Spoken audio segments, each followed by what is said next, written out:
Good morning, coaches. I'm Paul Jones, and welcome to the 11th annual Toronto Raptors Coaches Open House presented by Tangerine. For the second time ever, we are bringing the event to you virtually and excited for you to join us. Unfortunately, not courtside, but we are couchside. Joining me in conversation is one of our assistant coaches for the Toronto Raptors, Adrian Griffin. Guys that are new to the team this year, but certainly not new to coaching, Earl Watson and Trevor Gleason. Thanks for taking the time to join us. Hi, everyone. Good to see you again at the Toronto Raptors Coaches Open House presented by Tangerine. My name is John Goodwillie, assistant coach for the Toronto Raptors. I am joined in conversation by the championship coach of the 2019 NBA champion Toronto Raptors, also the 2019-20 NBA Coach of the Year, head coach of the Toronto Raptors, Nick Nurse. That's the number one thing. You just have to have a defensive system in place so that you can hold guys accountable. We found a way to get through in battle, and that's the game of basketball, right? It won't always be easy and flowing.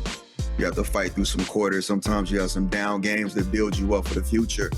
Knowing how to guard all the individuals on the other team is a big part of how we want to approach a game plan for a team. Always teach the why. You teach it before they ask, and you teach it thoroughly.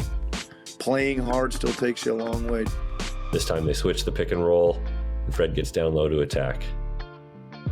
Being consistent with what you're doing and not having the highs and then the lows. You would say, your team is going to be as good as whatever you stress, whatever you feel like is important every day. That's where your team is going to be. We are incredibly organized with our practice schedule. Downtime, that's when you get to know the player off the court and what makes them tick and what buttons to push. We got some guys with some big hearts and pretty good guts and fearless. That helps too. Praise the behavior you want to see. When we see guys giving that extra effort, and you know it when you see it. This time he cuts as his man goes to rotate, and that's what gives him an open layup at the rim. You kind of stay out of the way as a parent of the person, whoever it might be, that's coaching your kids. That's, I got to admit, even at my level with my kids, it's sometimes a challenge, isn't it? Sometimes, of course, because you're a parent first, right?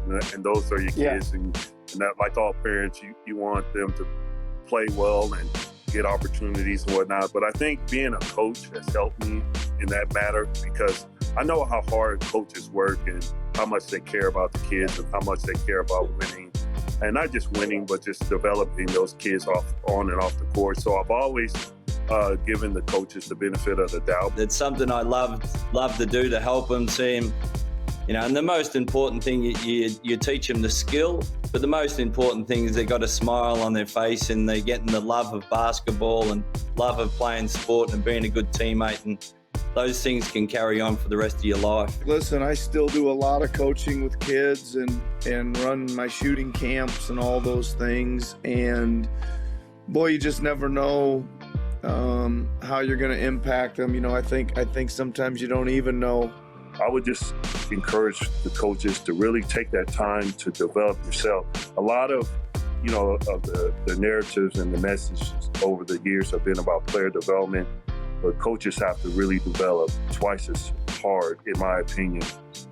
Always, say to myself before I open that door, I slap my hands together a few times and kind of give myself a hype up talk. And I'm gonna, when I walk out that door, I'm gonna present a brave, positive, and energetic face. That's what they hired me to do.